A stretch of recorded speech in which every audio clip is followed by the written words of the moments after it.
Hər kəsə salam, kanalıma xoş gəldiniz. Bugün sizlərlə birlikdə Gülşən müəllimənin hazırlamış olduğu 5-ci sinif KSQ 8-in ətraflı izahına birlikdə baxacağıq. Hər bir summativ videosunda qeyd etdiyim kimi, hər bir fənn müəllimi yazdıracağı summativi seçməkdə sərbəstdir. Bu səbəbdən də baxacağınız summativi sadəcə bir sınaq kimi istifadə edin, özünüzü yoxlayın.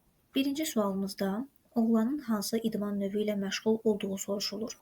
Basketbol oynamaq, xizək sürmək, surfing etmək, üzmək və qaçmaq. Doğru variantım C variantı surfing etmək. İkinci sualımızda hansı idman növündə əllərdən istifadə olunur və top səbətə atılır? Doğru variantım play basketbol, basketbol oynayanda. Üçüncü sualımızda doğru sözü seçin. Axşam biz dostlarımızla gözəl musiqiyə tərcüməyə əsasən düzgün variantı seçmək lazımdır. Burada verilmiş variantlardan ən düzgün variantı rəqs etmək, yəni C variantı uyğun gəlir. Dördüncü sualımızda cəmdə olan isimləri seçmək tələb olunur. Biz bilirik ki, əgər ismin qarşısında artikel varsa, bu zaman o təkdədir. İlk növbədə təkdə olan isimləri çıxardırıq. D variantında isə ikinci sözdə S, yəni cəm bildirən şəkilçi olsa da birincidə yoxdur. Demək ki, bu da yanlışdır. Doğru variantım okeanlar və dəqiqələr. Beşinci sualımızda develop sözünün sinonimi tələb olunur, yəni bu sözə yaxın mənalı söz axtarılır. Azaltmaq, inkişaf etdirmək, öyrətmək, məlumatlandırmaq, praktika etmək. Doğru variantım B variantı inkişaf etdirmək. Altıncı sualımızda cümlə verilib, ardını tərcüməyə əsasən tapmalıyıq. Bildirilir ki, idman yaddaşı inkişaf etdirir və fiziki bacarıqları inkişaf etdirir. Gücü azaldır, depressiyanı çoxaldır. Hər iki variantımız yanlışdır. Düzgün şəkildə cümlə qurmaq tələb olunur. Mübtəda, xəbər, tamamlıq, yer və zaman quruluşuna əsasən cümləmiz qurulur. Bu cümlə quruluşu ilə bağlı problem yaşayan şagirdlər yuxarıda çıxan ətraflı izah videosuna keçid edə bilərlər. Sual verərəkdən tapmağa çalışaq. Kim mənim qardaşım? Nə etməyi bacarır? Üzməyi. Necə? Çox yaxşı. 8-ci sualda düzgün əmr cümləsinin seçilməsi tələb olunur. Tərcüməyə əsasən bu cümləni tapmalıyıq. Birinci cümləmizin tərcüməsində bildirilir ki, gündə çoxlu su içmək lazımdır, yəni təsdiqdə verməliyik, drink. İkinci cümləmizdə də təsdiqdə vermək lazımdır. Tərcüməsi bu şəkildə gedir ki, dərslərini vaxtında et.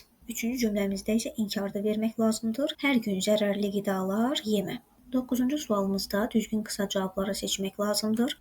Ümumiyyətlə qısa cavabları seçərkən təsdiqdirsə təsdiq, inkardırsa inkar şəklində getməlidir. Yəni, əgər biz yes veririksə, bu zaman digər hissəmiz də təsdiqdə olmalıdır. Yox, əgər cümlə no ilə başlayırsa, bu zaman cümlənin özü də inkarda olmalıdır. Gördüyünüz kimi, birincidə təsdiq verilib, ardı olaraqdan da təsdiq verilir. Lakin ikinci cümləmizdə isə inkar verilir.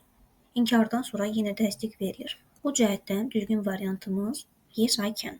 İkincidə təsdiq verilir, ardı ilə inkar gəlir. Səhvdir. Doğru variantımız İnkar, ardı olaraqdan inkar. Üçüncüdə isə hər ikisi əslində qrammatik cəhətdən doğrudur. Təsdiq, təsdiq, təsdiq və təsdiq. Lakin baxmaq lazımdır ki, sualda qadın cinsindən söhbət gedir. Sual əgər qadına verilirsə, cavabı da ona əsasən qadın olaraqdan verməliyik. Buna görə doğru variantım yes, she can. Birinci sualımızda xizək sürmənin nə olduğu soruşulur. Bu isə mətnimizin elə birinci cümləsində verilib. Doğru variantım B variantı. İkinci sualımızda soruşulur ki, insanlar adətən harada xizək sürür? Mətnimizin ikinci cümləsində doğru variantımız verilib. Ona əsasən cavabımız dağlarda. Üçüncü sualımızda yeni başlayanlar niyə dərs almalıdırlar? Mətnimizin bu hissəsində bildirilir ki, yeni başlayanlar dərs almalıdırlar. Səbəbi isə ikinci cümləmizdə verilib. Onlar təhlükəsiz şəkildə necə dayanmaq və dönmək lazım olduğunu öyrənirlər. Doğru variantım C variantı. Dördüncü sualımızda isə cold sözünün antonimi soruşulur. Cold soyuq deməkdir, onun əksi olaraqdan isti deməkdir. Videonu bəyəndinizsə bəyənməyi, eləcə də şərh bölməsində şərh yazmağı unutmayın. Dərslərimizə qoşulmaq üçün yuxarıda qeyd olunan nömrənin WhatsApp-ına yaza bilərsiniz.